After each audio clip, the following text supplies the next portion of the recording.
itin gabaus vaiko ir vaiko turinčio sutrikimą, ir neteisingų diagnozių, neteisingų etikečių, kurių išvengti labai sunku, nes ir tų pačių psichiatrų yra labai įvairių.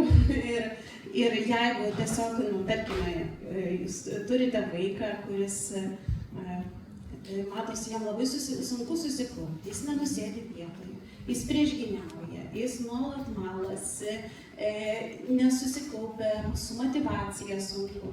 Tėvai, kurie nori pagelbėti, ieško kažkokių sprendimų, nes ir mokytojai skundžiasi, jie eina, ir kurie eina tiesiog pas psichiatrą, kurį jie gali pasiekti, ir tada, kaip dažnai mes turime neteisingas diagnozes, tai čia aš vėl gal, tada psichiatras galiu paklausti, bet kiek dažnai itin gabus vaikas yra tiesiog itin nepadaromas intelekto testas, bet padaromas tyrimas tik dėl dėmesio sutrikimo, arba nustatomas tik autizmo spektro sutrikimas, ar nepaklusnumo,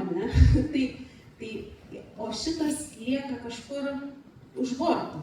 Ir tai va šitoj vietoj, nes diagnozavime toje schemoje, įdomu, ar yra, turime simptomus, turime problemas, ir ar yra kaip vienas iš variantų, kad čia itin aukštas intelektas.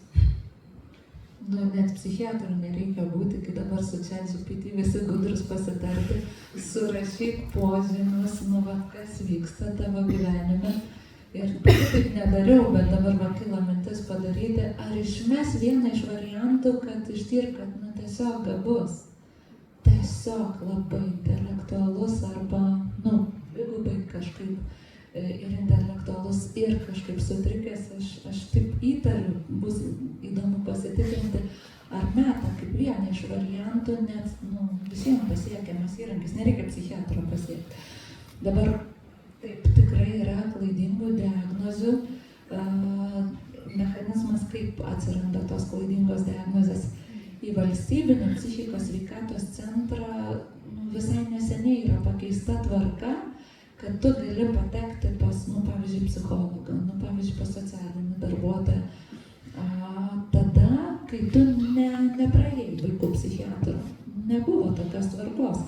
Nori gauti kokią nors nemokamą pagalbą, tu turi atlaukti eilę ir papulti pas tą vaikų paauglių psichiatrą, o tada tau bus atrinkta, kokią tu gali gauti pagalbą.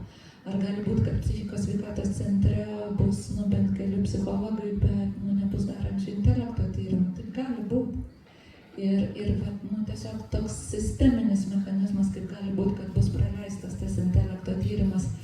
Bet net ir padarius intelekto tyrimą, tik iš po studijų, aš įtariu, kad aš taip galėčiau ir, gal taip ir kada esu darius, bet tikiuosi, kad ne.